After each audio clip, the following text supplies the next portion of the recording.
सकलगुणनिधिः सर्वदोषव्यपेतः पूर्णानन्दो गुरुरपि परमश्चित्तयेतं महान्तम् लसतु श्रीमदानन्दतीर्थेन्दुर्नो हृदम्बरे यद्वचश्चन्द्रिका स्वान्तसन्तापं विनिकृन्तति वाणिते करवाण्यम्बचरणौ हृदि सर्वदा मध्वाक्यसरणिर्भूयात् श्रीमदाचार्यभावगा यं प्रव्रजन्तमनुपेतमपेतकृत्यं द्वैपायनो विरहकातर आजुहाव पुत्रेति तन्मयतया तरवोऽपि मेदुस्तं सर्वभूतहृदयं मुनिमानतोऽस्मि यस्वानुभावमखिलश्रुतिसारमेकमध्यात्मदीपम् अतिथितीर्षतां तमोन्धं संसारिणां करुणयाः पुराणगुह्यं तं व्याससूनुमुपयामि गुरुं मुनीनां नमो वस्तात्विका देवाः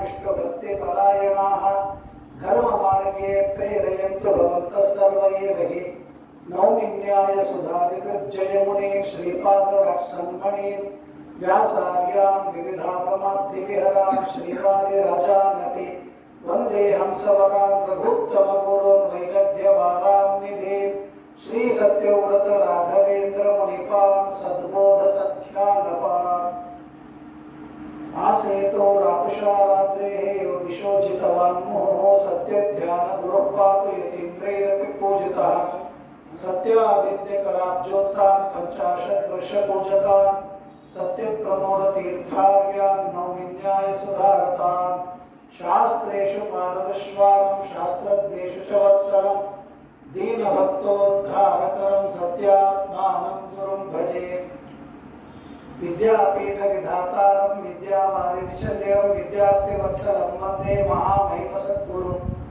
आपादमौलिपर्यन्तं गुरुनामाकृतिं स्मरेत तेन विघ्नाः प्रणश्यन्ति सिद्ध्यन्ति च मनोरथाः श्रीगुरुभ्यो नमः हरिः ओं राजोवाच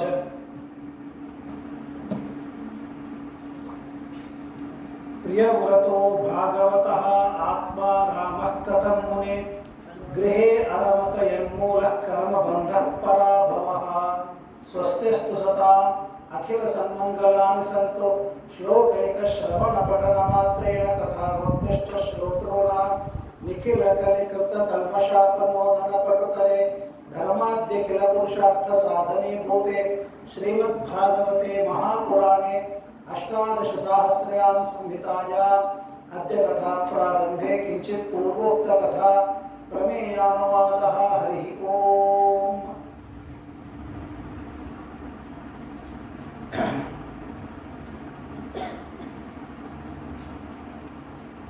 ಮೂರನೇ ಸ್ಕಂದದಲ್ಲಿ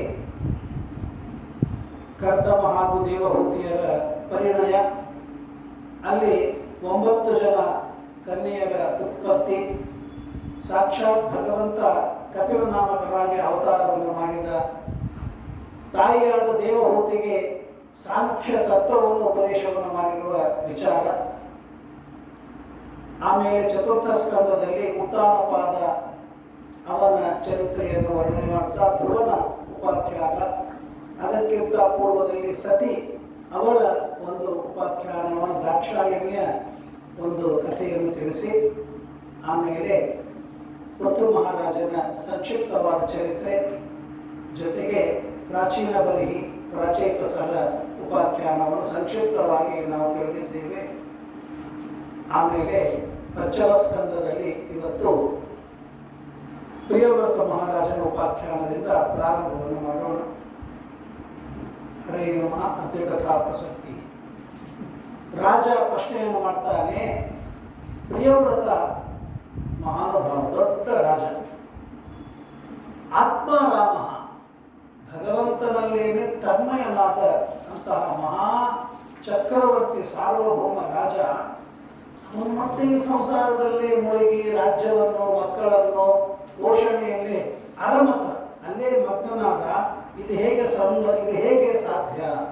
ಇಂಥ ಮಹಾನುಭಾವ ಅವನು ಸರ್ವಸಂಗ ಪರಿತ್ಯಾಗವನ್ನು ಮಾಡ್ತಾನೆ, ಅಂಥವನಿಗೆ ಸಂಸಾರದಲ್ಲಿ ಅಭಿನಿವೇಶವಿತ್ತು ಅಂತ ಹೇಳ್ತಾ ಇದ್ದೀರಿ. ಆ ಕಥೆಯನ್ನು ನನಗೆ ವಿಸ್ತಾರವಾಗಿ ಹೇಳಬೇಕು ಅಂದಾಗ ಶ್ರೀ ಶುಕ ಉವಾಚ, ಶುಕಾಚಾರ್ಯ ಹೇಳ್ತಾ ಇದ್ದಾರೆ, ರಾಜನ್, ಒಳ್ಳೆಯ ಪ್ರಶ್ನೆಯನ್ನು ಮಾಡಿದ್ಯಪ್ಪ ನೀನು. ಭಗವಂತನ ಚರಣಾರವಿಂದ ಮಕರಂದದಲ್ಲಿ ಆಸಕ್ತನಾದ ಆ ಪ್ರಿಯವ್ರತ ಮಹಾರಾಜ ಅವನು ಸನ್ಯಾಸಾಶ್ರಮವೇ ಬೇಕು ಅಂತಹ ವಿರಕ್ತಿಯಿಂದ ಅವನು ಈ ರಾಜ್ಯದ ಪದವಿಯನ್ನು ಅಪೇಕ್ಷಿಸಲಿಲ್ಲ. ಹಾಗಾಗಿ ಅವನು ಗಂಧಮಾದನ ಪರ್ವತದ ಒಂದು ದ್ರೋಣಿಯಲ್ಲಿ ಹೋಗಿ ತಪಸ್ಸನ್ನು ಮಾಡ್ತಾ ಕೂತಿದ್ದಾನೆ. ಆಗ ದೇವರ್ಷಿಗಳಾದ ನಾರದರು ಬಂದು ನೋಡ್ತಾರೆ. ಅವರು ತಂದೆಯಾದ ಸ್ವಯಂಭೂಮನಿಗೆ ಹೇಳ್ತಾರೆ. ಸ್ವಯಂಭೂಮನು ಬ್ರಹ್ಮದೇವರಿಗೆ ಹೇಳಿದಾಗ ಆಗ ಬ್ರಹ್ಮದೇವರು ಹಂಸ ವಾಹನದಿಂದ ಬಂದು ನೋಡ್ತಾರೆ, ರಾಜ ತಪಸ್ಸನ್ನು ಮಾಡ್ತಾ ಇದ್ದಾರೆ. ಇಂಥ ಅಖಂಡ ಭೂಮಂಡಲ ಆಧಿಪತ್ಯ ಅವರಿಗೆ ಸಿಕ್ಕಿದೆ, ಏನೂ ಇಲ್ಲ. ಆಗ ತಪಸ್ಸಿಗೆ ಹೋಗ್ತಾರೆ. ಇದು ಅಭಾವ ವೈರಾಗ್ಯ. ನಾವು ಹೇಳ್ತೇವೆ, ನೋಡಪ್ಪ, ನಾವೆಂದು ನಮ್ದೊಂದು ದೊಡ್ಡ ಪ್ರತಿಜ್ಞೆ ಏನು ಅಂದರೆ, ನಾವು ತಪ್ಪಿಯೂ ಕೂಡ ಬಂಗಾರ ತಟ್ಟಿಯೊಳಗೆ ಊಟ ಮಾಡಂಗಿಲ್ಲ, ಯೋಗ್ಯತೆ ಇಲ್ಲ. 1 ತೊಲಿ 2 ತೊಲಿ ಬಂಗಾರ ಚೈನ್ ಹಾಕುವ ಹಣೆಬಾರ ನಮಗಿಲ್ಲ. ನಾವು ಇಂಥ ವೈರಾಗ್ಯ ನಮ್ದು ಅಂದರೆ ನಾವು ಬಂಗಾರ ತಾಟ್ನು ಊಟ ಮಾಡಂಗಿಲ್ಲ. ನಮ್ದೊಂದು ನಿಯಮ ಇದೆ, ಏನು ಅಂದರೆ ನಾವು ಎಂದೂ ಆನೆ ಮೇಲೆ ಮೆರವಣಿಗೆ ಮಾಡಿಸ್ಕೊಳ್ಳಂಗಿಲ್ಲ. ನಿನ್ನ ಹಣೆಬಾರ ಕಾರೇ ಇಲ್ಲ, ನಿನಗೆ 2 ವೀಲರ್ ಒಳಗೆ ಓಡಾಡ್ತಾ ಇದ್ದಿ, ನಾನು ಆನೆ ಮೇಲೆ ಮೆರವಣಿಗೆ ಮಾಡಿಸ್ಕೊಳ್ಳೋದಿಲ್ಲ ಅಂತಂದರೆ ಇದು ಅಭಾವ ವೈರಾಗ್ಯ. ಇದನ್ನು ಯಾರು ವೈರಾಗ್ಯ ಅಂತ ಕರೆಯೋದಿಲ್ಲ. ಯಾವುದನ್ನು ವೈರಾಗ್ಯ ಅಂತಾರೆ ಗೊತ್ತಾ? ಎಲ್ಲ ಇರಬೇಕು, ಇದ್ದಾಗ ಯಾವುದೂ ಅನುಭವಿಸದೇ ಇದ್ದರೆ ಅದು ವೈರಾಗ್ಯ. ಹಾಗೆ ಪ್ರಿಯವ್ರತ ಮಹಾರಾಜನಿಗೆ ಏನೋ ಸಾಕಾಗಿ ಅವನು ತಪಸ್ಸಿಗೆ ಬಂದಿದ್ದಾನೆ. ಗಂಧಮಾದನ ಪರ್ವತ ಅಲ್ಲ, ಅಖಂಡ ಭೂಮಂಡಲ, ಅದಕ್ಕೆ ಅವನ ಆಧಿಪತ್ಯ ಅವನಿಗೆ ಸಿಕ್ಕಿದೆ. ಅಂತಹದ್ದನ್ನು ತೊರೆದು ಅವನು ತಪಸ್ಸಿಗೆ ಬಂದಾಗ ಅವನನ್ನು ನೋಡಿ ಬ್ರಹ್ಮದೇವರು ಹೇಳ್ತಾರೆ, ನಿಬೋಧತಾತೇಜ ವ್ರತಂ ಬ್ರವೀಮಿ ಮಾಸೂಯಿತುಂ ದೇವ ಬರಹಸ್ಯ ಪ್ರಮೇಯಂ ಅಹಂ ಭವಸ್ತೆ ತತ ಏಷ ಮಹರ್ಷಿಃ ವಹಾಮ ಸರ್ವೇ ವಿವಶಾ ಯಸ್ಯ ದಿಷ್ಟಂ. ನೋಡು ಪ್ರಿಯವ್ರತ ಮಹಾರಾಜ, ಎಲ್ಲರಿಗೂ ಒಂದೊಂದು ಕರ್ತವ್ಯ ಅಂತ ಇರ್ತದೆ, ಅದನ್ನು ಪರಿಪಾಲನೆ ಮಾಡಲೇಬೇಕು. ಹಾಗಾಗಿ ನಿನಗೆ ಒಂದು ಮಾತನ್ನು ಹೇಳ್ತೇನೆ, ಅಹಂ ನಾನು, ಆಮೇಲೆ ರುದ್ರದೇವರು, ಆಮೇಲೆ ಇವೆಲ್ಲ ವಸಿಷ್ಠಾದಿ ಋಷಿಗಳು, ಇವರೆಲ್ಲರೂ ಅಡವಿ ಹೋಗಿ ತಪಸ್ಸು ಮಾಡಿದ್ದೇವೆ ಇಲ್ಲ. ಸರ್ವೇ ನಾವೆಲ್ಲರೂ ಕೂಡ ವಹಾಮ ವಿವಶ ಯಸ್ಯ ದಿಷ್ಟಂ, ದೇವರು ನಮಗೆ ಆಜ್ಞೆಯನ್ನು ಮಾಡಿದ್ದಾನೆ, ಅದನ್ನು ಪರಿಪಾಲನೆ ಮಾಡ್ತಾ ಇದ್ದೇವೆ. ಭಗವಂತ ನಮಗೆ ಕೆಲವು ಡೂಸ್ ಆ್ಯಂಡ್ ಡು ನಾಟ್ಸ್, ಕೆಲವು ಕರ್ತವ್ಯ, ಕೆಲವು ಅಕರ್ತವ್ಯ, ಅವುಗಳನ್ನು ಆಯಾ ವರ್ಣ ಆಶ್ರಮದಲ್ಲಿರುವ ಜೀವನಿಗೆ ಪರಮಾತ್ಮ ಹೇಳಿದ್ದಾನೆ. ಅದರ ಪ್ರಕಾರವೇ ಮಾಡಬೇಕು. ಅದನ್ನು ಬಿಟ್ಟು ನನ್ನ ಮನಸ್ಸಿಗೆ ಬಂದಂತೆ ಇರ್ತೇನೆ ಅಂತಂದರೆ ಇದು ತಪ್ಪು. ಹಾಗಾಗಿ ನತಸ್ಯ ಕಶ್ಚಿತ್ ತಪಸ ವಿದ್ಯೆಯಾವ, ಎಲ್ಲರೂ ತಪಸ್ಸನ್ನು ಮಾಡ್ತೇವೆ ಅಂದರೆ ಹೇಗೆ? ತಪಸ್ಸನ್ನು ಮಾಡುವವರು ತಪಸ್ಸನ್ನು ಮಾಡಬೇಕು, ಜ್ಞಾನೋಪದೇಶವನ್ನು ಮಾಡುವವರು ಜ್ಞಾನೋಪದೇಶವನ್ನು ಮಾಡಬೇಕು. ಇನ್ನು ಯಾರು ರಾಜ್ಯವನ್ನು ಪರಿಪಾಲನೆ ಮಾಡಬೇಕು ಅಂತ ಕ್ಷತ್ರಿಯರಿದ್ದಾರೋ ಅವರು ರಾಜ್ಯವನ್ನು ಪರಿಪಾಲನೆ ಮಾಡಬೇಕು. ಹಾಗಾಗಿ ಎಲ್ಲರೂ ತಪಸ್ಸು ಮಾಡ್ತೇವೆ ಅಂತ ಹೆಚ್ಚುತ್ತೆ ಅಲ್ಲ. ತಪಸ್ಸು ಮಾಡುವ ಜನ ಬೇರೆ, ರಾಜ್ಯ ರಕ್ಷಣೆ ಮಾಡುವವರು ಬೇರೆ, ಭೂಮಿಯಲ್ಲಿರುವ ಬೀಜವನ್ನು ಬಿತ್ತಿ ಅಲ್ಲಿ ಧಾನ್ಯವನ್ನು ಉತ್ಪಾದನೆಯನ್ನು ಮಾಡ್ತಕ್ಕಂತಹ ಕೃಷಿವಲರು ಅದನ್ನು ಮಾಡಬೇಕು. ಅಂದರೆ ನಮ್ಮ ಹೊಟ್ಟೆಗೆ ಅನ್ನ ಸಿಗ್ತದೆ. ಎಲ್ಲರೂ ಸ್ವಾಮಿಗಳು ಮುಂದೆ ಕೂತು ಅವರು ಜಪ ಮಾಡ್ತಾ ಕೂತು ಬಿಟ್ರೆ, ಪೂಜೆ ಮಾಡ್ತಾ ಕೂತ್ರೆ ಅಡಿಗೆ ಮಾಡೋರು ಯಾರು? ಬಡಿಸೋರು ಯಾರು? ಎಲೆ ತೆಗೆಯೋರು ಯಾರು? ಎಲ್ಲರೂ ದೇವರು ಅಂತೇಳಿ ಕೈ ಜೋಡಿಸಿ ಇಟ್ಟು ಬಿಟ್ರೆ ಕೆಲಸ ಈಗ ಅವರವರು ಆಯಾ ಕರ್ತವ್ಯವನ್ನು ಮಾಡಿದಾಗಲೇ ಒಂದು ದೊಡ್ಡದಾಗಿರುವ ಉತ್ಸವ ಅಂತ ಅನ್ನೋದು ನಡೀತಾ ಇರುವಾಗ ಭಗವಂತ ಹಾಕಿಕೊಟ್ಟಿರುವ ಈ ಜಗತ್ತಿನ ಒಂದು ನಿರ್ವಹಣೆ ಅನ್ನೋದು ನಮಗೆ ಕೊಟ್ಟಾಗ ಅದನ್ನು ಮಾಡಬೇಕು. ಯದ್ ವಾಚಿತಂತ್ಯ ಗುಣಕರ್ಮ ನಾಮಭಿಹಿ. ಬ್ರಹ್ಮದೇವರು ಹೇಳ್ತಾರೆ, ನಾವೆಲ್ಲ ಎತ್ತುಗಳು. ಪರಮಾತ್ಮ ನಮ್ಮನ್ನು ಮುಗುದಾಣ ಕಟ್ಟಿ, ಮೂಗಿಗೆ ಹಗ್ಗವನ್ನು ಕಟ್ಟಿ ಬಂಡಿಯ ಮೇಲೆ ಕುಳಿತಿರುವ ಆ ರೈತ ಆಗಲಿ ಅಥವಾ ಮೇಲಿರುವ ಸಾರಥಿಯಾಗಲಿ, ಅವನು ಯಾವ ಕಡೆಗೆ ಆ ಹಗ್ಗವನ್ನು ಎಳಿತಾನೋ ಆ ಎತ್ತಾಗಲಿ ಕುದುರೆ ಆಗಲಿ ಆ ಕಡೆಗೆ ಹೋಗ್ತದೆ. ಹಾಗೆ ಭಗವಂತ ನಾವೆಲ್ಲ ಎತ್ತುಗಳಿದ್ದಾಗ ನಮಗೆ ಮೂಗಿಗೆ ದಾಣ ಹಗ್ಗವನ್ನು ಹಾಕಿ ತಾನು ಮೇಲೆ ಕೂತು ನಮ್ಮನ್ನು ನಡೆಸ್ತಾ ಇದ್ದಾನೆ. ಆ ಪ್ರಕಾರ ನಾವು ನಡಿಬೇಕು. ಪ್ರೋತ ನಸೀವ ದ್ವಿಪದೇ ಚತುಷ್ಪದ, 2 ಕಾಲು 4 ಕಾಲಿನ ಎಲ್ಲ ಜೀವರಾಶಿಗಳು ಪರಮಾತ್ಮನ ವಶದಲ್ಲಿ ಇರ್ತಾರೆ. ಹಾಗಾಗಿ ಆಸ್ಥಾಯ ಸರ್ವೇ ವಹಾಮೋ, ನಾವು ಮಾಡಿ ನಾವೇನಾದರೂ ಜಗತ್ತಿಗೆ ಒಂದು ಕಾಂಟ್ರಿಬ್ಯೂಟ್ ಮಾಡಬೇಕು. ಏನು ಮಾಡಿದ? ಊಟ ಉಂಡ ತಿಂದ ಮಲ್ಕೊಂಡ ಮಕ್ಕಳನ್ನು ಪಡೆದ ಮನೆ ಕಟ್ಕೊಂಡ ಏನು ಪ್ರಯೋಜನ? ನಮ್ಮಿಂದ ಸಮಾಜಕ್ಕೆ ಸೊಸೈಟಿಗೆ ಏನು ಪ್ರಯೋಜನವಾಯಿತು? ನಮ್ಮಿಂದ ಒಂದು 10 ಜನರಿಗೆ, ನಮ್ಮಿಂದ ಒಂದು 100 ಜನರಿಗೆ ಯಾವುದೇ ವಿಧವಾದ ಲಾಭ ಉಪಕಾರ ಆಯಿತು ಅಂದರೆ ನಾ ಈ ಭೂಮಿಗೆ ಬಂದದ್ದು ಸಾರ್ಥಕ. ಹಾಗಾಗಿ ಸರ್ವೇ ವಹಾಮೋ ಬಲಿಮೀಶ್ವರಾಯ, ನಾವೆಲ್ಲ ಇದನ್ನು ಮಾಡಿ ಪರಮಾತ್ಮನಿಗೆ ಪೂಜೆ ಅಂತೇಳಿ ಸಮರ್ಪಣೆಯನ್ನು ಮಾಡ್ತೇವೆ. ಹಾಗಾಗಿ ನೀನು ಅದನ್ನು ಮಾಡಬೇಕು. ಇಲ್ಲ ನಮಗೆ ಸಂಸಾರದಲ್ಲಿ ರಾಜ್ಯದಲ್ಲಿ ಇದ್ದರೆ ನನಗೆ ಇಷ್ಟೆಲ್ಲ ಶತ್ರುಗಳ ಸಂಹಾರವನ್ನು ಮಾಡಬೇಕು, ಅಲ್ಲಿ ಯುದ್ಧವನ್ನು ಆಡಬೇಕು, ಅಷ್ಟು ಜನರ ಸಂಹಾರಾದಿಗಳನ್ನು ಮಾಡುವಾಗ ಕ್ರೋಧ, ರಾಜ್ಯವನ್ನು ಬೆಳೆಸ್ತಾ ಇರುವಾಗ ಆಸೆ, ಅದರ ಮೇಲೆ ಮೋಹ ಬರುತ್ತದೆ. ಹಾಗಾಗಿ ನನಗೆ ಅದು ಯಾವುದೋ ಮೇಲೆ ಆಸಕ್ತಿ ಇಲ್ಲ, ನಾನು ಬಿಟ್ಟು ಬಿಡ್ತೇನೆ. ಶತ್ರುಗಳ ಜೊತೆಗೆ ನಾನು ಸ್ಪರ್ಧೆ ಮಾಡೋದು ನನಗೆ ಅಪೇಕ್ಷೆ ಇಲ್ಲ ಅಂತಂದಾಗ ಶತ್ರುಗಳು ಎಲ್ಲಿದ್ದಾರಪ್ಪ? ಹೊರಗಿದ್ದಾರೆ ಶತ್ರುಗಳು. ಹೊರಗಿನ ಶತ್ರುಗಳನ್ನು ನೀನು ಗೆಲ್ತೀನಿ, ಒಳಗಡೆಗೆ ಕಾಮಕ್ರೋಧಾದಿಗಳನ್ನು ಇಟ್ಟುಕೊಂಡು ಎಷ್ಟು ತಪಸ್ಸನ್ನು ಮಾಡಿ ಏನು ಪ್ರಯೋಜನ? ಬೇಕಾದಷ್ಟು ತಪಸ್ಸನ್ನು ಮಾಡಬಹುದು, ಅಂತಃಕರಣವೇ ನಿರ್ಮಲವಾಗದೇ ಇದ್ದಾಗ ಏನು ಲಾಭ? ಅದನ್ನು ಹೇಳ್ತಾರೆ. ಭಯಂ ಪ್ರಮತ್ತಸ್ಯ ವನಿಷ್ವಪಿಸ್ಯ ಯತಸ್ಸ ಆಸ್ತೆ ಸಹಷಟ್ ಸಪತ್ನಃ. ಸಪತ್ನ ಅಂದರೆ ಶತ್ರುಗಳು. 6 ಶತ್ರುಗಳು ನಮ್ಮಲ್ಲಿ ಒಳಗಡೆಗೆ ಕೂತಿದ್ದಾರೆ. ಕಾಮ, ಕ್ರೋಧ, ಲೋಭ, ಮೋಹ, ಮದ, ಮಾತ್ಸರ್ಯ. ಅದಕ್ಕಾಗಿ ಅಂಬಿಗ ನಾನಿನ್ನ ನಂಬಿದೆ 6 ತೆರೆಯ ನೋಡಂಬಿಗ, ಅವು ಮೀರಿ ಬರುತ್ತಲಿವೆ ಅಂಬಿಗ. ಯಾರಿಂದಲಾಗದು ಅಂಬಿಗ, ಅದನ್ನು ನಿವಾರಿಸಿ ದಾಟಿಸೋ ನೀ ಅಂಬಿಗ. ನಾವೆಲ್ಲ ಹೊರಗೆ ನಮ್ಗೆ ಯಾರು ಶತ್ರುಗಳಿದ್ವಿ? ನಮ್ಮ ಪೂರ್ತಿಗೆ ನಾವಿರ್ತೀವಿ. ನಾವು ಯಾರು ತಟ್ಟಿಗೆ ಹೋಗಂಗಿಲ್ಲ, ಯಾರು ಜೋಲಿಗೆ ಹೋಗಂಗಿಲ್ಲ, ಯಾರನ್ನೂ ಟಚ್ ಮಾಡಿಲ್ಲ. ಅಂದರೆ ಒಳಗಡೆ ಕಾಮಕ್ರೋಧಾದಿಗಳನ್ನು ಇಟ್ಟುಕೊಂಡು ಇನ್ನೆಷ್ಟು ಹೊರಗಡೆಗೆ ಭಾಳ ಇನ್ನೋಸೆಂಟ್ ಆಗಿ ಏನು ಅಮಾಯಕ, ಎಷ್ಟು ಆಕಳಿದ್ದಂಗಿದ್ದಾರ್ರಿ ಅಂತ ಅನಿಸ್ಕೊಂಡು ಏನು ಪ್ರಯೋಜನ? ಒಳಗಡೆಗೆ ಕಾಮಕ್ರೋಧಾದಿಗಳು. ಆ ಕಾಮಕ್ರೋಧಾದಿಗಳನ್ನು ನಿಗ್ರಹವನ್ನು ಮಾಡಿಕೊಂಡ್ರೆ ಜಿತೇಂದ್ರಿಯಸ್ಯ ಆತ್ಮರತೆ ಬುಧಸ್ಯ, ಯಾರು ಜಿತೇಂದ್ರಿಯನಾಗಿದ್ದಾನೆ, ಯಾರು ಪರಮಾತ್ಮನಲ್ಲಿ ರತಿಯಾಗಿ ಉಳ್ಳವನಾಗಿದ್ದಾನೆ, ಅಂತಹ ಬುಧಸ್ಯ ಜ್ಞಾನಿಯಾದವನಿಗೆ ಸನ್ಯಾಸಾಶ್ರಮ ಯಾಕೆ ಬೇಕು? ಅವನು ಗೃಹಸ್ಥಾಶ್ರಮದಲ್ಲಿದ್ದೇನೆ, ತನ್ನ ಎಲ್ಲ ಪುಣ್ಯವನ್ನು ಸಂಪಾದನೆ ಮಾಡಲಿಕ್ಕೆ ಶಕ್ತಿಯಾಗಿದೆ ಅಂತ ಹೇಳಿಕೊಡ್ತಾನೆ. ಬಹಳ ಮಹತ್ವ. ಗೀತಾ ಭಾಷ್ಯ, ಭಗವದ್ಗೀತೆಗೆ ಮಧ್ವಾಚಾರ್ಯರು ಗೀತಾ ಭಾಷ್ಯ ಅಂತನ್ನುವ ಒಂದು ಗ್ರಂಥವನ್ನು ರಚನೆ ಮಾಡಿದ್ದಾರೆ. ಅದರೊಳಗೆ ಒಂದು ಮಾತನ್ನು ಹೇಳ್ತಾರೆ. ರಾಗದ್ವೇಷವು ಯದಿ ಸ್ಯಾತ ತಪಸಾ ಕಿಂ ಪ್ರಯೋಜನ, ತೌ ಉಭೌ ಯದಿ ನ ಸ್ಯಾತ ತಪಸಾ ಕಿಂ ಪ್ರಯೋಜನ. ಭಾಳ ಚೆನ್ನಾಗಿದೆ ಆ ಮಾತು. ಒಳಗಡೆಗೆ ರಾಗದ್ವೇಷಗಳನ್ನು ತುಂಬಿಕೊಂಡು ಎಷ್ಟು ತಪಸ್ಸು ಮಾಡಿ ಏನು ಪ್ರಯೋಜನ? ಹಾಗಾದ್ರೆ ಏನು ಮಾಡಬೇಕು? ರಾಗದ್ವೇಷ ಬಿಡಬೇಕು. ರಾಗದ್ವೇಷಗಳನ್ನು ಬಿಟ್ಟ ಮೇಲೆ ತಪಸ್ಸು ಯಾಕೆ ಮಾಡ್ತೀವಿ? ನೀನು ಶುದ್ಧಾಗಿ ಬಿಟ್ಟಿದೆ. ಒಳಗಡೆ ರಾಗದ್ವೇಷಗಳು ಇಲ್ಲ ಅಂದರೆ ತಪಸ್ಸಿನಿಂದ ಏನು ಮಾಡಬೇಕು? ರಾಗದ್ವೇಷವನ್ನು ಗೆಲ್ಲಬೇಕು. ಈಗಾಗಲೇ ಆಲ್ರೆಡಿ ನೀನು ಅದನ್ನು ಗೆದ್ದು ಬಿಟ್ಟಿ ಅಂದರೆ ತಪಸ್ಸು ಬೇಕಾಗಿಲ್ಲ, ಎಲ್ಲಿದ್ರೂ ನೀನು ಮಹಾ ಮುನಿ ಆಗ್ತಿ.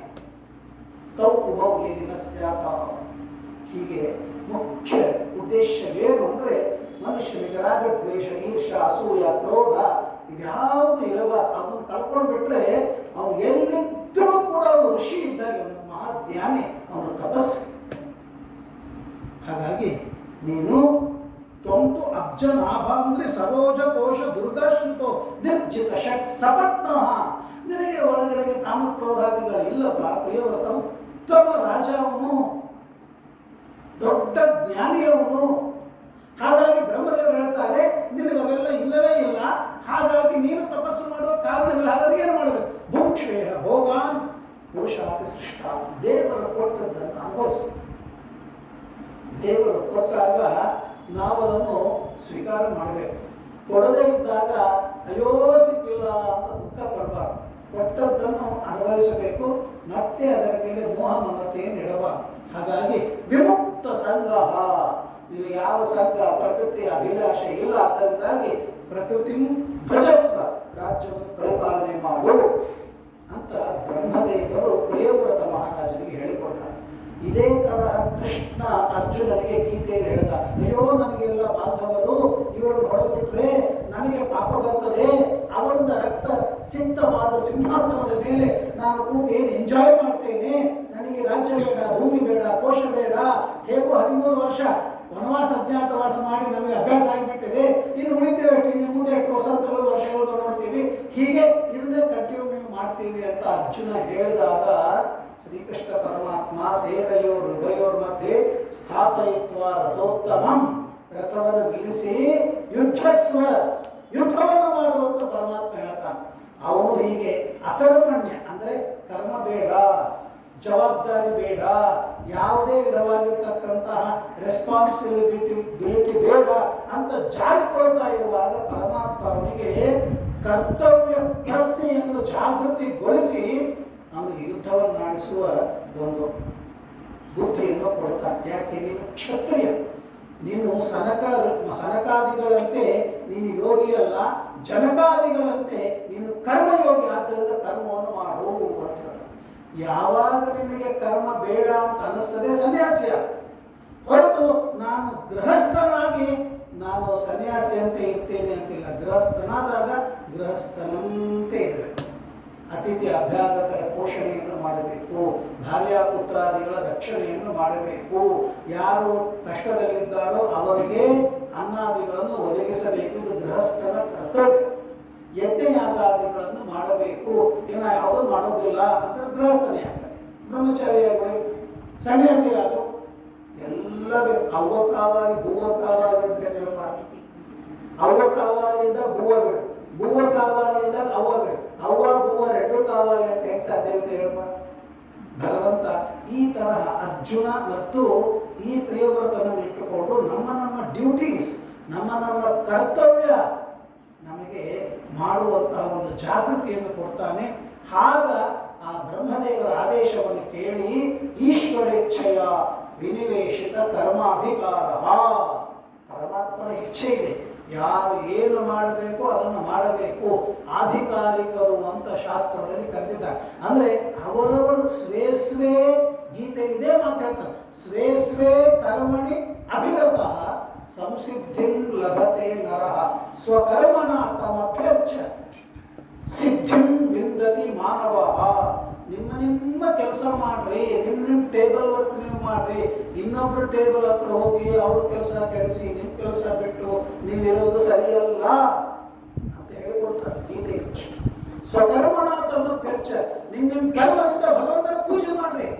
ಭಗವಂತನ ಪೂಜೆ ಮಾಡೋದು ಶಾಲಿಗ್ರಾಮದ ಮುಂದೆ 24 ತಾಸು ಕೊಡೋದಲ್ಲ, ನಿಮ್ಮ ಕರ್ಮವನ್ನು ಮಾಡಿ. ಸ್ವಕರ್ಮಣ ಅದು ಮಾಡಬಾರದು ಅಂತಿಲ್ಲ, ಅದಕ್ಕೂ ಒಂದು ಅವಕಾಶವಿದೆ. ಸ್ವಕರ್ಮಣ ತಮಭ್ಯರ್ಚ ಸಿದ್ಧಿಂ ವಿಂದತಿ ಮಾನವ, ನಿಮ್ಮ ಕರ್ಮವನ್ನು ಮಾಡಿ ಅಂತ ಆ ಕರ್ಮದ ಒಂದು ಪ್ರತಿಜ್ಞೆಯನ್ನು ಪರಮಾತ್ಮ ಮಾಡಿಸ್ತಾನೆ. ಅದನ್ನು ಮಾಡಲೇಬೇಕು. ಅದನ್ನು ಮಾಡಿದರೆ ಈ ಜಗತ್ತಿನ ಚಕ್ರ ಚೆನ್ನಾಗಿ ನಡೀತಾ ಇರ್ತದೆ. ಎಲ್ಲರೂ ಸುಮ್ಮನೆ ಕೂತು ಬಿಟ್ರೆ ಈ ಜಗತ್ತಿನ ಚಕ್ರ ಅಂತ ಅನ್ನೋದು ನಡೆಯುವುದಿಲ್ಲ ಅಂತ ಹೇಳಿಕೊಟ್ಟಾಗ ಆಯ್ತು ಅಂತ ಪ್ರಿಯವ್ರತ ಮಹಾರಾಜ ಬ್ರಹ್ಮದೇವರ ಆದೇಶದ ಪ್ರಕಾರ ರಾಜ್ಯಕ್ಕೆ ಬಳಿ ಬರ್ತಾನೆ. ವಿಶ್ವಕರ್ಮ ಎನ್ನುವ ಪ್ರಜಾಪತಿಯ ಮಗಳು ಬಹಿಷ್ಮತಿ, ಅವಳನ್ನು ಮದುವೆ ಮಾಡಿಕೊಳ್ತಾನೆ. ಅಲ್ಲಿ 10 ಜನ ಮಕ್ಕಳನ್ನು ಪಡಿತಾನೆ. ಆಮೇಲೆ ಊರ್ಜಸ್ವತಿ ಎನ್ನುವ ಇನ್ನೊಬ್ಬ ಕನ್ಯೆಯನ್ನು ಮದುವೆ ಮಾಡಿಕೊಳ್ತಾನೆ. ಅಲ್ಲಿಯೂ ಕೂಡ ಅನೇಕ ಮಕ್ಕಳನ್ನು ಪಡಿತಾನೆ. 10 ಜನ ಮಕ್ಕಳ ಹೆಸರು ಆದ್ನೀತ್ರ, ಇತ್ಮಚೂರ, ಯಜ್ವಬಾಹು, ಮಹಾವೀರ, ಹಿರಣ್ಯರೇತ, ಘೃತಪೃಷ್ಠ, ಸವನ, ಮೇಧಾತಿಥಿ, ವೀತಿಹೋತ್ರ, ಕವಿ ಎಂಬುದಾಗಿ 10 ಜನ ಮಕ್ಕಳು. ಅದರೊಳಗೆ 3 ಜನ ಅವರು ಮಹಾ ಬ್ರಹ್ಮಚಾರಿಗಳಾಗಿ, ಅಜನ್ಮ ಬ್ರಹ್ಮಚಾರಿಗಳಾಗಿ ಅವರು ಭಗವಂತನ ಆಜ್ಞೆಯಂತೆ ಅವರು ಸಾಧನೆಯನ್ನು ಮಾಡ್ತಾ ಇದ್ದಾರೆ. ಇನ್ನೊಬ್ಬ ಹೆಂಡತಿಯಲ್ಲಿ 3 ಜನ ಮಕ್ಕಳು, ಉತ್ತಮ, ತಾಪಸ, ಆಮೇಲೆ ರೈವತ. ಆ 3 ಜನ 3 ಮನ್ವಂತರಗಳ ಅಧಿಪತಿ. ಇವನು ಸ್ವಯಂಭೂ ಮನು, ಇವನು ಸ್ವಾರೋಚಿಷ ಆದಮೇಲೆ ಉತ್ತಮ, ತಾಪಸ, ರೈವತ, ಆ 3 ಜನ ಮನ್ವಂತರದ ಅಧಿಪತಿಗಳಾದ ಮಕ್ಕಳು ಹುಟ್ಟಿದರೆ ಇವರಿಂದ ಇಷ್ಟು ದೊಡ್ಡ ಕೆಲಸ ಆಗಬೇಕಾಗಿದೆ. ಅದನ್ನು ನಾನು ಬಿಡ್ತೇನೆ ಅಂತ ಅವನು ಹೇಳಿದಾಗ ಅದನ್ನು ಹೇಗೆ ಪರಮಾತ್ಮ ಬಿಡಿಸ್ತಾನೆ? ಆಮೇಲೆ ಇಷ್ಟಾದ ಮೇಲೆ ಜಗತೀಪತಿ ಆ ಜಗತ್ತಿನ ಶಾಸನವನ್ನು ಮಾಡ್ತಾ ಇದ್ದಾನೆ. ಯಾವ ರಾಜ ನಮಗೆ ರಾಜ್ಯ ಬೇಡ ಅಂತ ಹೋಗಿದ್ದ, ಅರ್ಬುದಾನಿ ಏಕಾದಶ 11 ಕೋಟಿ ವರ್ಷಗಳವರೆಗೆ ರಾಜ್ಯವನ್ನು ಪರಿಪಾಲನೆ ಮಾಡಿದ. ಅವನ ನಸೀಬಿನೊಳಗೆ ಹೇಗಿತ್ತು ನೋಡಿ, ಅವನ ನಸೀಬಿನೊಳಗೆ ಹೇಗಿತ್ತು. 11 ಕೋಟಿ ವರ್ಷ ರಾಜ್ಯ ಪರಿಪಾಲನೆ ಮಾಡಬೇಕಂದ್ರೆ ವಿಚಾರ ಮಾಡಿ, ಒಂದಲ್ಲ ಎರಡಲ್ಲ 11 ಕೋಟಿ ವರ್ಷಗಳವರೆಗೆ ಅಷ್ಟು ಕಾಲ ಪ್ರಜೆಗಳ ರಕ್ಷಣೆಯನ್ನು ಮಾಡಿ ರಾಜ್ಯ ಪರಿಪಾಲನೆ ಮಾಡಬೇಕು. ಆಮೇಲೆ ಅಂತಹ ರಾಜ ಒಂದು ಸಲ ಸಾಯಂಕಾಲ ಅರಮನೆ ಮೇಲೆ ಓಪನ್ ಟೆರೆಸ್ ಅಟ್ಟಾಲಿಕಾ ಅಂತ ಕರೀತಾರೆ, ಅದರ ಮೇಲೆ ಈಸಿ ಚೇರ್ ಇದ್ದಾಗೆ ಕೂತಿದ್ದಾನೆ. ಸಾಯಂಕಾಲ ಸೂರ್ಯನ ಅಸ್ತ ಆಗ್ತಾ ಇದ್ದಾನೆ. ಅಸ್ತ ಆಗ್ತಾ ಇರುವಾಗ ಭಗವಾನ್ ಆದಿತ್ಯ ವಸುಧಾತಲಂ ಅರ್ಧೇನೈವ ಪ್ರತಪತಿ.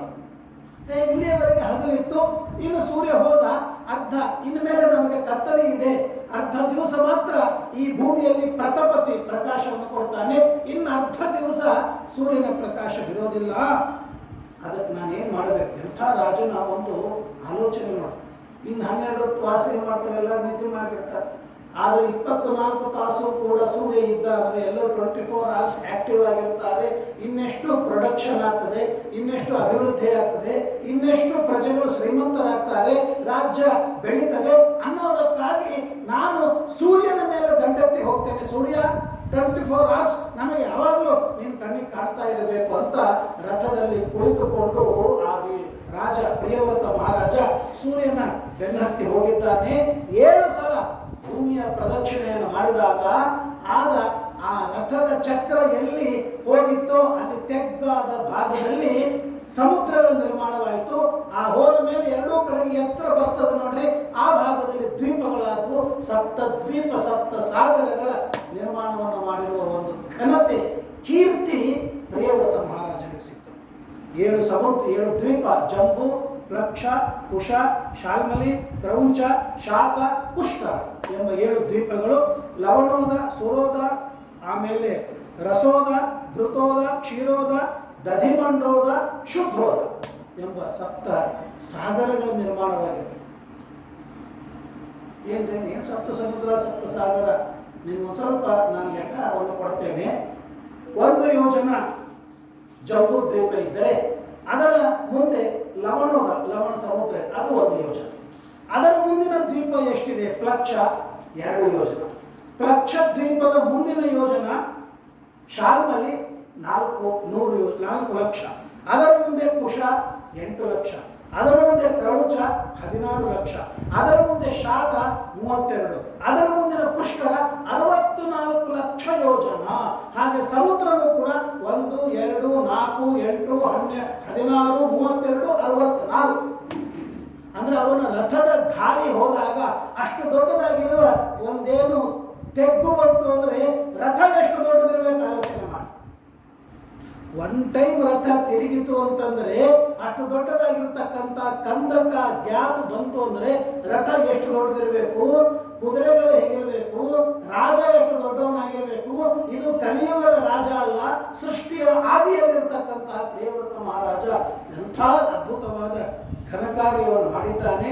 ಅದಕ್ಕೆ ಆಚಾರ್ಯರು ಬರೀತಾರೆ, ಮೊದಲಿಗೆ ಇದ್ದು ಆದರೆ ಅದಕ್ಕೊಂದು ವ್ಯವಸ್ಥಿತವಾಗಿರ್ತಕ್ಕಂಥ ಒಂದು ಕಲ್ಪನೆಯನ್ನು ಮಾಡಿಕೊಟ್ಟಿರುವ ಆ ಪ್ರಿಯವ್ರತ ಮಹಾರಾಜ ಅವನು ದೈವಂ ವಿದ ಪುರುಷಕಾರ ಉರುದ್ರಮಸ್ಯ ಪುಂಸಾಂತದಂಗ್ರಿ ರಜಸ ಜಿತ ಷಡ್ಗುಣಾನ. ಇಂಥ ದೊಡ್ಡದಾಗಿರೋ ಪ್ರಾಜೆಕ್ಟು ಇವನಿಂದ ಆಗಬೇಕಾಗಿದೆ ಬ್ರಹ್ಮಾಂಡಕ್ಕೆ. ಅದನ್ನು ಬಿಟ್ಟು ತಪಸ್ಸಿಗೆ ಹೋಗಿದ್ದ ಅಂದರೆ ಏನಾಗ್ತದೆ? ನಾವು ಚಿಂತನವನ್ನು ಮಾಡಬೇಕು. ನಾವು ಸುಮ್ಮನೆ ಒಂದು ಮಾತು ಹೇಳ್ತೇನೆ, ಅಭಿಮಾನ ಅಂತಃಕರಣ ಅಂತಲ್ಲ, ದೇವರ ಸಂಕಲ್ಪ. ಸ್ವಾತಂತ್ರ್ಯ ಸಿಕ್ಕು 70 ವರ್ಷದವರೆಗೆ ಹೋರಾಡಿದರು. ಅಲ್ಲಿ 500 ವರ್ಷದಿಂದ ರಾಮದೇವರು ಬರಬೇಕು ಅಂತೇಳಿ 8 ಜನ ಆತ್ಮಾಹುತಿ ಕೊಟ್ಟರು.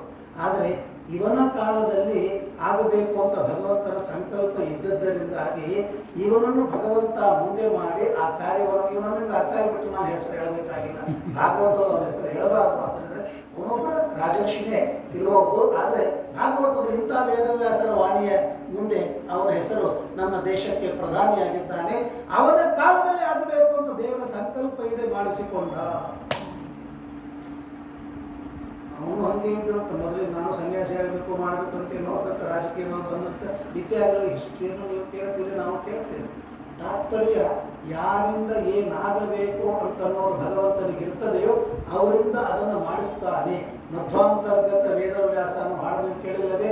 ಕ್ರಿಮಿಯಿಂದ ರಾಜ್ಯವಾಳಿಸಿದೆ ಜಗತ್ ಸ್ವಾಮಿಚರ್ಯವನ್ನು ತೋರಿಸಿದೆ. ಒಂದು ಕ್ರಿಮಿ ಹೋಗ್ತಾ ಇದ್ರು ವೇದವ್ಯಾಸ ದೇವರು, ಕಾಲ ಒಂದು ಕ್ರಿಮಿ ಬಂತು, ಹಲೋ ವೇದವ್ಯಾಸ ದೇವರೇ ಅಂತ, ಏನಪ್ಪ ಭಕ್ತ ಅಂತ ಕೈಯಾಗಿ ಹಿಡ್ಕೊಂಡ್ರು. ಕೇಳಿದ್ರು, ಅವನ ಜೊತೆ ಕುಶಲ ಪ್ರಶ್ನೆಗಳನ್ನೆಲ್ಲ ಮಾಡಿದ್ರು. ಏನ್ ಬೇಕು ಅಂದಾಗ, ನಾನು ರಾಜನಾಗಬೇಕು. ಹಾಗಾಗಿ ದೇಹ ಬಿಟ್ಟು ಕ್ಷತ್ರಿಯನಾಗು, ಇಲ್ಲಿಲ್ಲ ಇದೇ ಜನ್ಮದೊಳಗೆ ನಾನು ರಾಜನಾಗಬೇಕು ಅಂದಾಗ ಸಿಂಹಾಸನದ ಮೇಲೆ ಆ ಕ್ರಿಮಿ ಕೂತು ಅದಕ್ಕೆಲ್ಲ ಟ್ಯಾಕ್ಸ್ಗಳು, ಕಪ್ಪು ಕಾಣಿಕೆಗಳನ್ನೆಲ್ಲ ತಂದು ಎಲ್ಲ ರಾಜರು ನಮಸ್ಕಾರ ಮಾಡಿದ್ರು. ಈ ಭೂಮಿಯನ್ನು ಪರಿಪಾಲನೆ ಮಾಡಿತು. ಕ್ರಿಮಿಯಿಂದ ರಾಜ್ಯವಾಳಿಸಿದೆ, ಜಗತ್ ಸ್ವಾಮಿಚರ್ಯವನ್ನು ತೋರಿಸಿದೆ. ಮಧ್ವಾಂತರ್ಗತ ವೇದವ್ಯಾಸ ಅಂದರೆ ನಾವು ತಿಳಿದಿರ್ತೇವೆ ಯಾವನು ಏನು ಉಪಯೋಗ ಇಲ್ಲ, ವೇಸ್ಟ್ ಫೆಲೋ ಅಂತ ನಾವು ಅಂದುಕೊಂಡಿರ್ತೇವೆ. ಆದರೆ ಅವರಿಂದ ಪರಮಾತ್ಮ ಇಂಥ ಕೆಲಸ ಮಾಡಬೇಕು, ಟೈಮ್ ಬರಬೇಕು, ಅವರಿಗೆ ಆ ಯೋಗ ಇರಬೇಕು. ಹಾಗೆ ಪ್ರಿಯವ್ರತನ ಮಹಾನುಭಾವ ಚರಿತ್ರೆಯನ್ನು ಹೇಳಿ ಕೊನೆಗೆ ಹೇಳ್ತಾರೆ, ಪ್ರಿಯವ್ರತ ಕೃತಂ ಕರ್ಮ ಕೋಣು ಕುರಿಯಾದ ವಿಘ್ನೇಶ್ವರ. ಇದನ್ನು ಮಾಡೋದಂದ್ರೆ ಏನ್ರಿ? ನಾವು ಸಣ್ಣ 100 ಗಜ ಜಾಗ ತೆಗೆದುಕೊಂಡು 3 ಕೋರಿ ಹಾಕೊಂಡ್ರೆ ನಾವೇ ದೊಡ್ಡ ಭೂಮಂಡಲಾಧಿಪತಿ ಎನ್ನುವಟ್ಟು ನಾವು ಮೆರೆಯುತ್ತೇವೆ. ಅಂಥದ್ದು ಈ ಬ್ರಹ್ಮಾಂಡದೊಳಗೆ, ಭೂಲೋಕದೊಳಗೆ ಇಷ್ಟೆಲ್ಲ ಸಂಸ್ಥಾನವನ್ನು ನಿರ್ಮಾಣವನ್ನು ಮಾಡಬೇಕು. ಭೂ ಸಂಸ್ಥಾನ ಕೃತಂ ಏನ ಸರಿ ಗಿರಿ ವನಾದಿವಿ, ಪರ್ವತಗಳನ್ನು, ನದಿಗಳನ್ನು, ಸರೋವರಗಳನ್ನು, ಸಾಗರಗಳನ್ನು, ಖಂಡಗಳನ್ನು, ದ್ವೀಪಗಳನ್ನು ನಿರ್ಮಾಣವನ್ನು ಮಾಡಬೇಕಂದ್ರೆ ಎಂಥ ಶಕ್ತಿ ಇರಬೇಕು ಅವರಲ್ಲಿ. ಪ್ರಿಯವ್ರತ ಮಹಾರಾಜನಲ್ಲಿ ಭಗವಂತನ ವಿಶೇಷವಾದ ಆವೇಶವಿದೆ ಅಂತ ಶಾಸ್ತ್ರ ಹೇಳಿಕೊಡ್ತಾ ಇದೆ. ಭೌಮಂ ದಿವ್ಯಂ ಮಾನಸಂಚ ಮಹಿತ್ವಂ ಯೋಗ ಕರ್ಮಜಂ. ಇಂಥ ಪ್ರಿಯವ್ರತ ಮಹಾರಾಜ, ಅವನಿಗೆ ಆಗ್ನೇಧ್ರ ಎಂಬತಕ್ಕಂತಹ ಮಗ ಹುಟ್ಟಿದ್ದಾನೆ. ಆ ಆಗ್ನೇಧ್ರ ಪೂರ್ವಚಿತ್ತಿ ಎಂಬ ಅಪ್ಸರಾಸ್ತ್ರೀಯನ್ನು ಮದುವೆ ಮಾಡಿಕೊಂಡ. ಆಗ್ನೇಧ್ರನ ಚರಿತ್ರೆ ಕೂಡ ಅದ್ಭುತವಾಗಿದೆ. ಆಗ್ನೇಧ್ರ ತಪಸ್ಸನ್ನು ಮಾಡ್ತಾ ಇದ್ದಾನೆ. ಯಾಕೆ ಅಂತಂದರೆ ಅಲ್ಲಿ ಪರಮಾತ್ಮನೇ ಅವನಿಗೆ ಮಗನಾಗಬೇಕು. ಋಷಿಮುನಿಗಳ ಜೊತೆ ಹೇಗಿರ್ತಾರೋ ಋಷಿಮುನಿಗಳ ಜೊತೆಗೆ ತಪಸ್ಸನ್ನು ಮಾಡ್ತಾ ಇದ್ದಾನೆ. ತಪಸ್ಸನ್ನು ಮಾಡ್ತಾ ಇರುವಾಗ ಎಲ್ಲರೂ ಋಷಿಗಳು ಗಡ್ಡ ಬಿಟ್ಟು ಚೆನ್ನಾಗಿ ಜಟ ಬಿಟ್ಟು ಅವರು ಕಾವಿ ಬಟ್ಟೆ ಉಟ್ಕೊಂಡಿದ್ದಾರೆ. ಇವನು ಕೂಡ ಆಗ್ನೇಧ್ರ ತಪಸ್ಸನ್ನು ಮಾಡ್ತಾ ಇದ್ದಾನೆ. ಒಂದು ಸಲ ಇವರ ತಪಸ್ಸನ್ನು ಭಂಗ ಮಾಡುವುದಕ್ಕಾಗಿ ಕಾಮ, ವಸಂತ ಇವರೆಲ್ಲರೂ ಕೂಡ ರಂಭ, ಮೇನಕ, ಅಪ್ಸರ, ಊರ್ವಶಿ, ಪುರೋಚಿತ್ತಿ ಮೊದಲಾದ ಅಪ್ಸರಾ ಸ್ತ್ರೀಯರೆಲ್ಲರೂ ಕೂಡ ಇವನು ತಪೋ ಭೂಮಿಗೆ ಬಂದಿದ್ದಾರೆ. ಬಂದಾಗ ಅವನು ಎಷ್ಟು ಆಶ್ಚರ್ಯ, ಅವನಿಗೆ ಫೀಮೇಲ್ ಅಂತನ್ನುವ ಸ್ತ್ರೀಯನ್ನೇ ನೋಡಿಲ್ಲ, ಹೆಣ್ಣನ್ನೇ ನೋಡಿಲ್ಲ ಅವನ ಲೈಫ್ ಮಾಡಿ. ಅವನು ನೋಡ್ತಾನೆ, ಅವ್ರ ಜೊತೆಗೆ ಮಾತನಾಡ್ತಾನೆ. ಕಾತ್ವಂ ಚಿಕೀರ್ಷಸಿ ಚಕಿಂ ಮುನಿವರ್ಯ ಶೈಲ ಮಾಯಾಸಿ ಕಾಪಿ ಭಗವನ್ ಪರದೇವತಾಯ. ಅಲ್ಲ, ನಾನು ಇಷ್ಟು ವರ್ಷ ತಪಸ್ಸನ್ನು ಮಾಡಿದೆ, ಅನೇಕ ಋಷಿಗಳು ಮುನಿಗಳನ್ನು ನಾನು ನೋಡಿದ್ದೇನೆ, ಆದರೆ ಅವ್ರ ಜೊತೆ ಮಾತನಾಡುವಾಗ ನನಗೆ ಖುಷಿ ಆಗಲಿಲ್ಲ. ಎಷ್ಟು ಚೆನ್ನಾಗಿ ಹೇಳ್ತಾನೆ ಗೊತ್ತಾ? ನಮಗೆಲ್ಲ ಇಲ್ಲಿ ಗಡ್ಡ ಬೆಳೆದಿದೆ, ನಿನಗೆ ಬೆಳೆದಿಲ್ಲ, ನೀನು ಎಂಥ ತಪಸ್ವಿ. ಆಮೇಲೆ ನಮಗೆ ನಮ್ಮ ಧ್ವನಿಯಲ್ಲಿ ಒಂದು ವಿಧವಾದ ಗಡುಸುತನ ಇದೆ, ಆದರೆ ನಿನ್ನ ಧ್ವನಿಯಲ್ಲಿ ಕೋಮಲವಾಗಿರ್ತಕ್ಕಂತಹ ಒಂದು ಧ್ವನಿ ಇದೆ. ನಮ್ಮ ಶರೀರ ತಪಸ್ಸನ್ನು ಮಾಡಿ ಗಟ್ಟಿಯಾಗಿದೆ, ಕಪ್ಪಾಗಿದೆ. ನಿಮ್ಮ ಶರೀರ ಕೋಮಲವಾಗಿರ್ತಕ್ಕಂತಹ ಶರೀರ, ಮೆತ್ತಗೆ ಇದೆ. ಆ ಋಷಿಗಳ ಜೊತೆಗೆ ಕೂತ್ರೆ ನನಗೆ ಕೂಡಬೇಕು ಅನಿಸೋದಿಲ್ಲ, ನಿಮ್ಮ ಜೊತೆ ಕೂತ್ರೆ ಕೂಡಬೇಕು ಅಂತ ಅನಿಸ್ತದೆ, ನಿಮ್ಮನ್ನು ಹುಟ್ಟಬೇಕು, ನಿಮ್ಮ ಜೊತೆ ಮಾತನಾಡಬೇಕು ಅನಿಸ್ತದೆ. ಇಷ್ಟೆಲ್ಲ ಸಿದ್ಧಿಯನ್ನು ನೀವು ಯಾರಿಂದ ಪಡೆದಿದ್ದೀರಿ ಅಂತ ಆಗ್ನೇಧ್ರ ಆ ಅಪ್ಸರಾ ಸ್ತ್ರೀಯರಿಗೆ ಕೇಳ್ತಾನೆ. ಅಂದರೆ ಹೆಣ್ಣು ಅನ್ನುವ ವಸ್ತುವನ್ನೇ ನೋಡಿದ್ದಿಲ್ಲ ಅವನ ಜೀವನದಲ್ಲಿ. ಇನ್ನು ಬಹಳ ಇದೆ. ನಮಗೆ ನಾವು ವ್ಯಾಯಾಮವನ್ನು ಮಾಡಿದ್ರೂ ಕೂಡ ಎದೆ ಉಬ್ಬೋದಿಲ್ಲ. ನಿಮ್ಗೆ ಎದೆ ಉಬ್ಬಿದೆ ಎಲ್ಲಿಂದ? ನಿಮ್ಮ ನಡು ಬಹಳ ಚಿಕ್ಕದಾಗಿದೆ, ನಮ್ಮ ನಡು ಚಿಕ್ಕದಾಗಿಲ್ಲ. ನಿಮ್ಮ ನಡಿಗೆ ನೋಡಿದರೆ ನೀವು ನಡೀತಾ ಇದ್ರೆ ನೋಡಬೇಕು ಅಂತ ಅನಿಸ್ತದೆ. ಈ ಋಷಿಗುಣಿಗಳು ನಡೆದ್ರೆ ನೋಡಬೇಕು ಅಂತ ಅನಿಸೋದಿಲ್ಲ. ಯಾರು ನೀವು ಅಂತ ಕೇಳ್ತಾರೆ. ಅದು ಇಷ್ಟು ಹೆಣ್ಣಿನ ಸಂಪರ್ಕವೇ ಇಲ್ಲದೆ ಇರತಕ್ಕಂಥ ಅಗ್ನಿದ್ರ ಎಷ್ಟು ವಿಚಿತ್ರ ಇರ್ತದೆ. ಅಂಥ ತಪಸ್ವಿ ಲೋಕಂ ಪ್ರದರ್ಶಿಯ ಸುರತ್ತಮ ತಾವಕಮ್ಮೆ. ನೀವೆಲ್ಲಿದ್ದೀರಿ? ಯಾವ ಲೋಕದಿಂದ ಬಂದಿದ್ದೀರಿ? ಎಷ್ಟು ಚೆನ್ನಾಗಿದ್ದೀರಿ? ನನ್ನನ್ನು ನಿಮ್ಮ ಲೋಕಕ್ಕೆ ಕರೆದುಕೊಂಡು ಹೋಗ್ರಿ ಅಂತ ಅಗ್ನಿದ್ರ ಕೇಳಿದಾಗ ಆಗ ಋಷಿಮುನಿಗಳೆಲ್ಲ ಹೇಳ್ತಾರೆ, ಪರಮಾತ್ಮನ ದರ್ಶನವಾಗ್ತದೆ. ದರ್ಶನವಾದಾಗ ಆಗ ಪೂರ್ವಚಿತ್ತಿ ಎಂಬ ಅಪ್ಸರಾಸ್ತ್ರೀಯನ್ನೇ ನೋಡಿರ್ತಾನೆ. ಅವಳ ಜೊತೆಗೆ ಮದುವೆ ಮಾಡಿಕೊಳ್ತಾನೆ. ಮದುವೆ ಮಾಡಿಕೊಂಡಾಗ ಅಲ್ಲಿ 9 ಜನ ಗಂಡು ಮಕ್ಕಳು ಹುಟ್ಟುತ್ತಾರೆ. ಆ ನಾಭಿ, ಕಿಂಪುರುಷ, ಹರಿವರ್ಷ, ಇಲಾವೃತ, ರಮ್ಯಕ, ಹಿರಣ್ಮಯ, ಕುರು, ಭದ್ರಾಶ್ವ, ಕೇತುಮಾಲ ಎಂಬುದಾಗಿ 9 ಜನ ಮಕ್ಕಳು.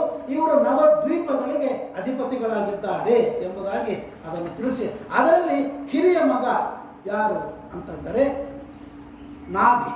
ಆ ನಾಭಿಯು ಕೂಡ ಅವನು ಮೇರುದೇವಿ, ಮೇರು ಪರ್ವತದ ಮಗಳಾದ ಮೇರುದೇವಿಯನ್ನು ಮದುವೆ ಮಾಡಿಕೊಂಡಿದ್ದಾನೆ. ಅಪತ್ಯ ಕಾಮ, ಅವನಿಗೂ ಮಕ್ಕಳಾಗಬೇಕು ಅಂತನ್ನುವ ಆಸೆಯಿಂದ ಯಜ್ಞ ಪುರುಷನಾದ ಪರಮಾತ್ಮನನ್ನು ತಪಸ್ಸನ್ನು ಮಾಡಿದ್ದಾನೆ. ಆಗ ತಪಸ್ಸು ಪಕ್ವವಾದಾಗ ಋತ್ವಿಜರೆಲ್ಲ ಪರಮಾತ್ಮನಿಗೆ ಹೇಳ್ತಾರೆ, ಭಗವಂತ ನಿನ್ನ ಗುಣ ನಾಮಧೇಯಗಳನ್ನು ಇವನು ಚೆನ್ನಾಗಿ ಸ್ತೋತ್ರವನ್ನು ಮಾಡಿದ್ದಾನೆ. ಹಾಗಾಗಿ ಅವನ ಕೋರಿಕೆ ಏನು ಅಂದರೆ ಭವಾದೃಶೀಂ ಪ್ರಜಾಂ ಅಪತ್ಯಕ ಆಶಾಸಾನ ಈಶ್ವರ ಮಾಶಿಷಾಂ ಸ್ವರ್ಗಾಪವರ್ಗಯೋರಪಿ ಭಗವಂತ ಉಪಧಾಪತಿ. ನಿನ್ನಂತಹ ಮಗ ಅವನಿಗೆ ಬೇಕು ಅಂತ ಹೇಳ್ತಾರೆ ಭಗವಂತ. ಅಂತ ನನ್ನಂಥವ್ರು ಇನ್ನೊಬ್ಬರಿಲ್ಲ. ನತ್ವತ್ ಸಭೋಸ್ತ್ಯಭ್ಯಧಿಕ ಕುತೋನ್ಯ ಲಕ್ಷ್ಮೀಕಾಂತ ಸಮಂತತೋ ವಿಕಲಯನ್ ನೈವೇಶಿತೋ ತೇ ಸಮಂ ಪಶ್ಯಾಮಿ ಉತ್ತಮ ವಸ್ತು ದೂರತರತೋ ವಾಸ್ತವ ರಸೋಗಿ. ದೇವರಿಗೆ ಸಮಾನರೇ ಇಲ್ಲ, ದೇವರಿಗಿಂತ ಅಧಿಕಾರಿ ಯಾರಿದ್ದಾರೆ? ನಿನ್ನಂಥ ಮಗ ನನ್ನಂಥವ್ರು ಇಲ್ಲ, ನಾನೇ ಬರಬೇಕು ಅಂತ ಆ ನಾಭಿಗೆ ಪರಮಾತ್ಮ ಅನುಗ್ರಹವನ್ನು ಮಾಡಿದ್ದಾನೆ. ಆ ನಾಭಿಯಲ್ಲಿ ಭಗವಂತ ಋಷಭ ಎಂಬ ರೂಪದಿಂದ ಅವತಾರವನ್ನು ಮಾಡಿದ. ಸಾಕ್ಷಾತ್ ಪರಮಾತ್ಮನೇ ಅವತಾರವನ್ನು ಮಾಡಿದ. ಏನಿರಬೇಕು ಇವರ ಮಹಿಮೆ, ಏನಿರಬೇಕು? ಇವನ್ನೆಲ್ಲ ನಾವು ನೋಡ್ತಾ ಇರುವಾಗ ನಮಗೇನು ಶಕ್ಯವಿಲ್ಲ. ಇವರ ಉದ್ದೇಶ ಹೇಗಿದೆ? ನಮಗೆ ದೇವರು ಮಗನಾಗಿ ಬರಬೇಕು, ನಮಗೆ ಇಂಥದ್ದು ಸಿಗಬೇಕು. ನಾವೆಲ್ಲ ಏನು ಕೇಳ್ಕೊತೀವಿ? ನನ್ನ ಮಗ ಇಂಜಿನಿಯರ್ ಆಗಬೇಕು, ನನ್ನ ಮಗ ಡಾಕ್ಟರ್ ಆಗಬೇಕು, ನನ್ನ ಮಗ IT ಕೆಲಸ ಆಗಬೇಕು ಅಂತ ಕೇಳೋದು. ನನ್ನ ಮಗ ಋಷಿ ಆಗಬೇಕು, ನನ್ನ ಮಗ ದೇಶಭಕ್ತನಾಗಿ ಇಡೀ ಪರರಾಷ್ಟ್ರದಿಂದ ಆಗತಕ್ಕಂತಹ ಏನೇನು ಹಾನಿಗಳಿವೆ ಅದನ್ನು ಎದುರಿಸಿ ಅವನು ರಾಷ್ಟ್ರಕ್ಕೆ ಸ್ವಾತಂತ್ರ್ಯವನ್ನು ರಕ್ಷಣೆಯನ್ನು ಕೊಡಬೇಕು ಅನ್ನುವ ಕಾಮ ನನಗಿದೆ. ನನ್ನ ಮಗ ಮತ್ತು 4 ಕಾಲ ಕೊಡ್ಕೋಬೇಕು, ನಾನು ಸೊಸಿ ನನ್ನ ಮಾತು ಕೇಳಬೇಕು, ನಾವು ದೊಡ್ಡ ಮನೆ ಇರಬೇಕು. ಇವೇ ನಮ್ಮ ಇಚ್ಛೆಗಳು. ಅಂದರೆ ನಾವು ಚಿಲ್ಲರ್ ಮಂದಿ ಆದರೆ ನಮ್ಮ ಚೀಪ್ ಆಗಿರ್ತಕ್ಕಂಥ ವಾಕ್ಯಗಳು ಬ್ಯಾಗ್ ಏನಿಲ್ಲ. ನಮ್ಮ ಹಣೆ ಬಾರ್ದು ನಮ್ಮ ಯೋಗ್ಯತಾನೇ ಅಷ್ಟು. ಒಮ್ಮೆ ಆದರೂ ಇಂಥ ದೊಡ್ಡ ಉದ್ದೇಶವನ್ನು ನಮ್ಮ ಮನಸ್ಸಿನಲ್ಲಿ ನಾವು ತಂದುಕೊಂಡು ಬರಬೇಕು. ನಮಗೆ ಅನಿಸ್ತದೆ ಒಂದು ಸಲ ಆದರೂ ನಾವು 10,000 ಜನ ಬ್ರಾಹ್ಮಣ ಯಾರಿಗೆ ಊಟಕ್ಕೆ ಹಾಕ್ತೀನಿ. ಇಲ್ಲಪ್ಪ, ನಾನು ನಮ್ಮ ಹೆಂಡತಿ ಕುಕ್ಕರ್ ಹೆಂಗಿರ್ತಾವಲ್ಲ, 3ನೇ ಮನುಷ್ಯ ಬಂದರೆ ಅದ್ರಲ್ಲಿ ಅನ್ನ ಆಗಂಗಿಲ್ಲ. ನಮಗಿಷ್ಟು ಸಂಕುಚಿತವಾದ ಸ್ವಭಾವ. ಒಮ್ಮೆ ಆದರೂ ಏಕಕಾಲಕ್ಕೆ 1,000 ಜನರಿಗೆ ಊಟಕ್ಕೆ ಹಾಕ್ತು. ಆಗಂಗಿಲ್ಲಪ್ಪ, ಆಗಂಗಿಲ್ಲ, ಅಟ್ಟೆಲ್ಲ ಸುಮ್ಮನೆ 40-50 ಮಂದಿ ಆದರೂ ಸಾಕಿಲ್ಲ. ಏನು ಅಟ್ಟೆಲ್ಲ ದೊಡ್ಡದು, ಏನು ಅನ್ಕೊಂಡಿರಿ ನೀವು ಅಂತ ನಮಗೆ ಪರೀಕ್ಷೆ. ಸತ್ಯ ಜ್ಞಾನತೀರ್ಥ ಶ್ರೀಪಾದಂಗ ಅವರ ಒಂದು ಸ್ಮರಣೆಯನ್ನು ಮಾಡೋಣ ಈ ಸಂದರ್ಭದಲ್ಲಿ. ಅವರು ಮುಂದಿನ ಊರು ಎಲ್ಲಿ ಚಾತುರ್ಮಾಸ್ಯ ಕೂಡಬೇಕು ಅಂತ ವಿಚಾರ ಮಾಡ್ತಾ ಇದ್ರು. ಜಮಖಂಡಿನೋ ಯಾವುದೋ ಊರಿನ ಹತ್ರ ಹೋದಾಗ, ಸತ್ತಿನೋ ಯಾವುದೋ ಊರಿಗೆ ಹೋದಾಗ, ಆಗ ಎಲ್ಲರೂ ಬಂದು ಒಬ್ಬೊಬ್ಬರು ನಮ್ಮೂರಾಗಬೇಕು. ನಿಮ್ಮೂರಾಗ ಎಷ್ಟು ಜನ? 200-300 ಜನ ಊಟಕ್ಕೆ ಬರ್ತಾರೆ. ಇನ್ನೊಂದು ಊರು ಎಷ್ಟು ಕೇಳಿದ್ರು? 500-600 ಜನ. ಇನ್ನೊಂದು ಊರು ಎಷ್ಟು ಹೇಳಿದ್ರು? 1000 ಜನ. ಅವ್ರು ವಿಜಾಪುರದವ್ರು ಕೆಲವರು ಇದ್ರು. ಅವರೇ ಹೇಳ್ತಾನೆ ಇಲ್ಲ, ಯಾಕೆ ನಿಮ್ಮೂರ ಚಾತುರ್ಮಾಸ್ಯ? ಬ್ಯಾಡ ಸ್ವಾಮಿ, ಆಗಂಗಿಲ್ಲ. ಯಾಕಪ್ಪ? ನಮ್ಮಲ್ಲೆಲ್ಲ ಬಡವರು ಭಾಳ ನನ್ನ ಗತಿ ಏನಿಲ್ಲ. ದಿವಸ ಒಂದು 8,000 ಜನ ಊಟಕ್ಕೆ ಬರ್ತಾರೆ. ಹಾಗಾದ್ರೆ ಅಲ್ಲೇ ಚಾತುರ್ಮಾಸ್ಯ ತೋರ್ತೀನಿ. 8,000 ಜನ ಅಷ್ಟು ಜನರಿಗೆ ರಾಮದೇವರ ದರ್ಶನ ತೀರ್ಥಪ್ರಸಾದ ಸಿಗ್ತದೆ. ಸತ್ಯ ಧ್ಯಾನದ ದೃಷ್ಟಿ ಹೇಗಿತ್ತು ನೋಡಿ. ಅದಕ್ಕಾಗಿಯೇ ವೈಶಾಖ ಮಾಸದೊಳಗೆ ಧಾಮಿ ಒಳಗೆ ಪಾನಕ ಮಾಡಿದ್ರು. ಧಾಮಿ ಒಳಗೆ ಪಾನಕ ಯಾರನ್ನ ಮಾಡ್ತಾರಂತ ಹೇಳಿದ್ರೆ ನಂಬಿಕೆ ಬರ್ತದೇನ್ರಿ? ನಮ್ಮ ಮನ್ಯಾಗಿನ ಪಾನಕ ಹೆಂಗಿರ್ತಾವ ಅಂತಂದ್ರೆ ಇಷ್ಟೇ ಹೋಗಣೆ 4ನೇ ಕ್ಲಾಸ್ 5ನೇ ಕ್ಲಾಸ್ ಆಗಂಗೇ ಇಲ್ಲ. ಈಗೆಲ್ಲ ಕೆಲವು ಹಳೆ ಕಾಲದಲ್ಲಿ ಇದ್ದು ಅವು ಟಂಬ್ಲರ್ ಗ್ಲಾಸ್ಗಳು ದೊಡ್ಡವಿದ್ದು ಅವು ಇಷ್ಟೇ ಒಳಗಿಷ್ಟೇ ಇರ್ತಾವೆ. ಹಿಂದ್ರೊಳಕ್ಕೆ ದಪ್ಪಿದ್ದು ಈಗೆಲ್ಲ ಹೋಗ್ಬಿಟ್ಟಾವ. ನಾವು ಚಿಕ್ಕವರಿದ್ದಾಗ ಹಾಲು ಕೊಡ್ತೀವಿ, ಟೀ ಕೊಡ್ತೀವಿ ಅಂತಂದಾಗ ಇಷ್ಟೇ ಹಿಡಿಯೋ ಅವು ಲೋಟ ಬಂದು ದೊಡ್ಡ ಹಿಂಗೆ ಹಿಡ್ಕೊಳ್ಳಿಕ್ಕೆ ದೊಡ್ಡದು, ಲೋಟ ದೊಡ್ಡದು, ಇಷ್ಟೇ ಟೀನೋ ಕಾಫಿನೋ ಹಾಲು ಕುಡಿಯೋದು. ಅಂದರೆ ನಮ್ಮ ಬುದ್ಧಿನೂ ಅಷ್ಟೇ, ನಮ್ಮ ಆಲೋಚನೆನೂ ಅಷ್ಟೇ, ನಮ್ಮ ಶಕ್ತಿನೂ ಅಷ್ಟೇ, ನಮ್ಮ ದುಡ್ಡು ಅಷ್ಟೇ. ಸತ್ಯ ಧ್ಯಾನ ಹಿಮೆ ಬೆಳಗಾವಿಯಲ್ಲಿ ಮಾಸಮಾರಾಧನೆ ಮಾಡಿದರೆ ಅವರು ವ್ಯಾಗನ್ ಒಳಗೆ ಹುಳಿ ಸಾರು ಶಿರಾ ಅವನ್ನೆಲ್ಲ ವ್ಯಾಗನ್ ಒಳಗೆ ರೈಲಿಗೆ ಒಂದು ಹೊಸದಾಗಿರ್ತಕ್ಕಂಥ ಒಂದು ಟ್ರ್ಯಾಕ್ ಹಾಕಿ ಊರಿಗೆ ಅವರು ಅನ್ನದಾನವನ್ನು ಮಾಡಿದ್ರು ಅಂತ ಸತ್ಯ ಧ್ಯಾನದ ಚರಿತ್ರೆಯಲ್ಲಿ ನಾವು ಕೇಳ್ತೀವಿ. ಅಂದರೆ ಅಂಥ ಮಹಾಮಹಿಮ ದೇವೋವ ದೇವತಾಂಶೋವ ಧ್ಯಾನ ತೀರ್ಥೋ ನ ಮಾನವ.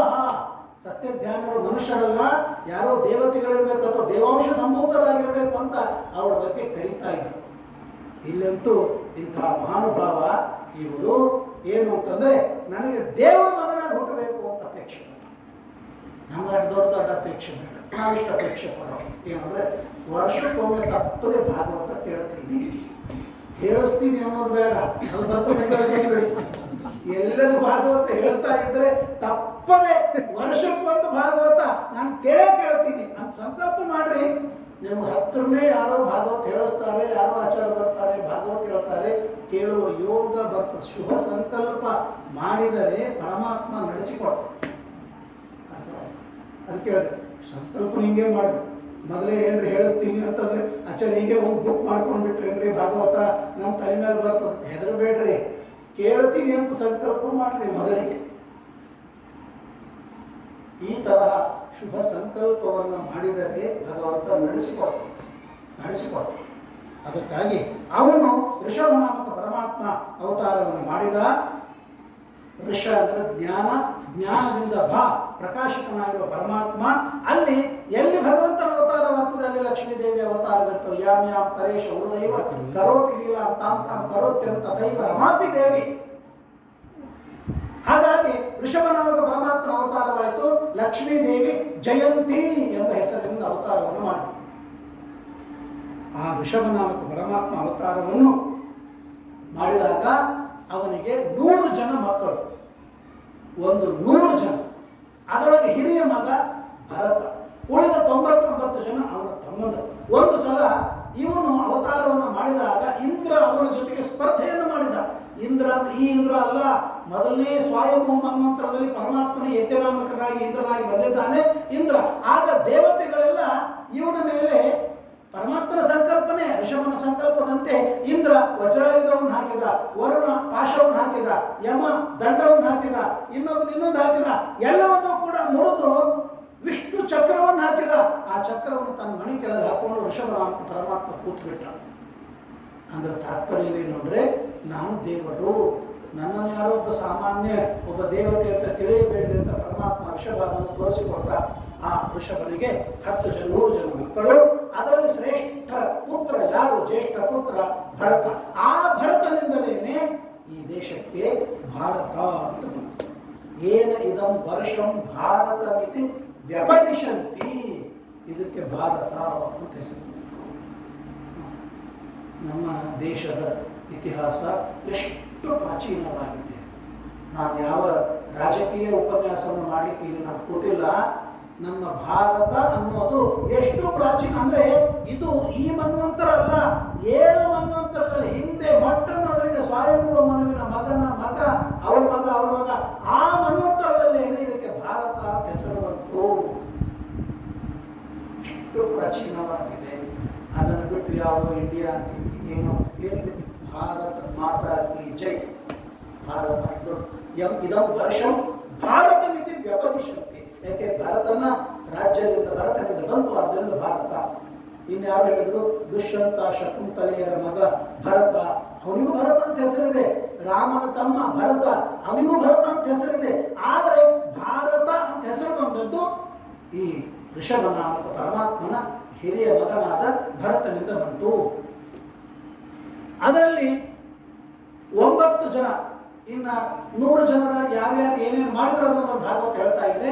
ಹಿರಿಯ ಮಗನಿಗೆ ಭೂಮಂಡಲಾಧಿಪತ್ಯ, 9 ಜನ ಕುಶಾವರ್ತ, ಇಲಾವರ್ತ, ಬ್ರಹ್ಮಾವರ್ತ, ಆರ್ಯಾವರ್ತ, ಮಲಯಕೇತು, ಭದ್ರಸೇನ, ಇಂದ್ರಸ್ಪೃತ್, ವಿದರ್ಭ, ಕೀಕಟ, ಇವರು 9 ಜನ ನವದ್ವೀಪಗಳಿಗೆ ಅಧಿಪತಿಗಳಾಗಿದ್ದಾರೆ. ಎಷ್ಟಾದರೂ 10 ಜನ ಆಯಿತು. ಇನ್ನು 90 ಜನರಲ್ಲಿ 9 ಜನ ಕವಿ, ಹರಿ, ಅಂತರಿಕ್ಷ, ಪ್ರಬುದ್ಧ, ಪಿಪ್ಪಲಾಯನ, ಅವಿರೋತ್ರ, ದ್ರಮಿಳ, ಚಮಸ, ಕರಭಾಜ, ಅವರು 9 ಜನ ಮಹಾಜ್ಞಾನಿಗಳಾಗಿದ್ದಾರೆ. ಇವರ ಕತೆ, ಇವರ ತತ್ವೋಪದೇಶ ಏಕಾದಶ ಸ್ಕಂದದಲ್ಲಿ